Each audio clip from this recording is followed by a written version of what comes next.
Hola, ¿cómo están? Yo soy el doctor Gilberto Castillo, médico internista y cardiólogo del Centro Médico Imbanaco. Y hoy vamos a conversar acerca de COVID-19 y enfermedades cardiovasculares. Cuando se revisaron los primeros 40.000 pacientes en la región de Wuhan, en China, que fue donde originalmente apareció este virus, se encontró una mortalidad global del 2.3%. Sin embargo, cuando empezaron a analizar las comorbilidades, es decir, otras enfermedades existentes en estos pacientes, la mortalidad fue más alta. Cuando se miraba cómo se comportaba la infección en pacientes hipertensos, diabéticos o en pacientes que ya habían tenido problemas cardiovasculares previos, se encontró una mortalidad mayor. La mortalidad ya no era del 2.3% en los hipertensos, sino del 6%.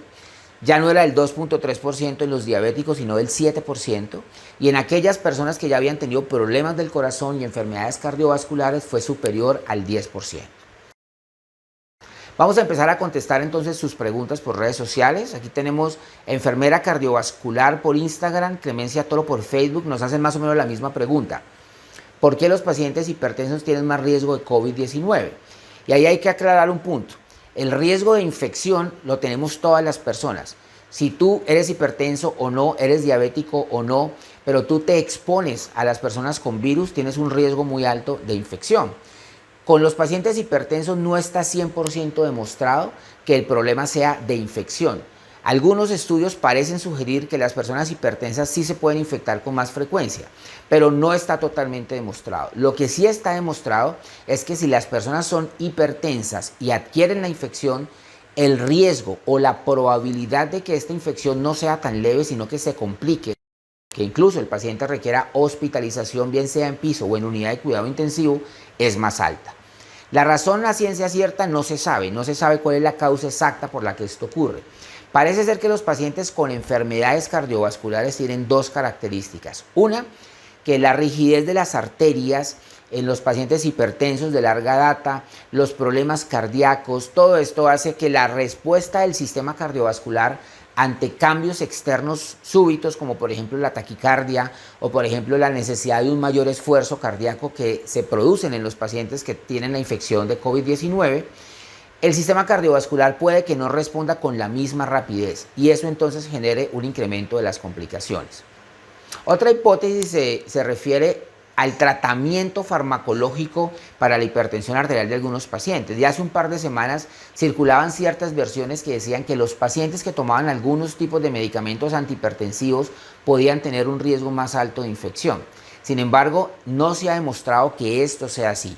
Todas las sociedades científicas de cardiología y de hipertensión arterial a nivel mundial se han pronunciado diciendo que no se deben suspender estos medicamentos y que si tú eres un paciente hipertenso que está recibiendo sus medicamentos antihipertensivos y estás bien controlado, no hay ningún problema en seguir recibiendo exactamente esos mismos medicamentos. Hernando Gon 0912 desde Instagram nos pregunta si hay un riesgo más alto por COVID-19 en los pacientes que tienen aneurisma de la aorta ascendente. La respuesta es no, no hay un riesgo mayor. Los pacientes que tienen aneurisma de aorta ascendente per se necesitan un control periódico, estricto y seguimiento para medir muy bien el tamaño del aneurisma, porque hay ciertas mediciones, cuando pasa ese valor el paciente debe ser intervenido y debe ser corregido ese aneurisma. Para las personas que no conocen qué significa eso, el aneurisma es como una dilatación que va ocurriendo en la arteria en este caso. Yo les pongo a los pacientes el ejemplo de lo que ocurre muchas veces con el neumático, que uno ve que se le sale la pelotica. Pues esa pelotica que se dilata, que está saliendo, también puede ocurrir a nivel de las arterias en muchas partes del cuerpo, pero particularmente en la aorta, que es la arteria más importante que saca la sangre desde el corazón y la lleva a todos los tejidos.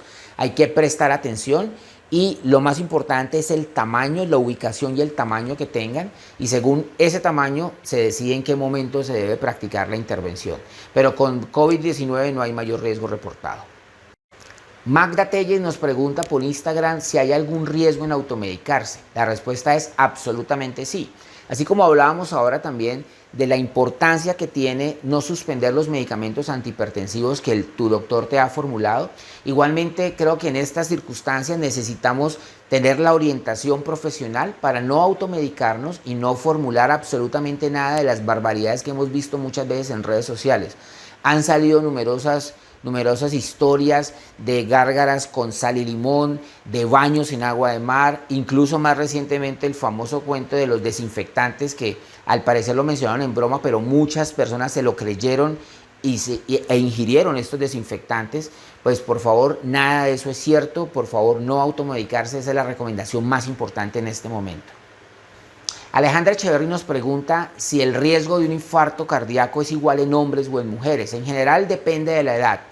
Hasta los 65 años de edad el riesgo de infarto es más alto en los hombres. Parece ser que las mujeres tienen un efecto hormonal relativamente de protección, el cual va disminuyendo y hasta los 70-75 años la prevalencia de infarto de miocardio va siendo muy similar en hombres y en mujeres. Lo que es cierto es que también en los últimos años vemos con relativa más frecuencia que el infarto de miocardio no es una patología exclusiva de las personas de edad avanzada y tenemos pacientes de 30, 40 o 45 años de edad que pueden sufrir un infarto de miocardio también, es decir, un infarto cardíaco. Lo que ocurre allí es que una de las arterias del corazón se va ocluyendo y se va obstruyendo de lo que se llama placa de ateroma. Eso no es más que depósitos de colesterol que van obstruyendo esa placa hasta que llega un momento en el cual la placa se rompe, se forma un coágulo o un trombo y se obstruye totalmente la circulación de esa arteria. En ese momento ocurre el infarto. Nati Muñoz nos pregunta cómo podemos prevenir un infarto. Creo que lo más importante es identificar los factores de riesgo. Hay 4 factores de riesgo grandes. La hipertensión arterial, es decir, sufrir de la presión arterial elevada. Segundo, la diabetes, es decir, sufrir del azúcar en la sangre elevado. Tercero, la hipercolesterolemia, sufrir de niveles elevados de colesterol. Y en cuarto lugar, el tabaquismo.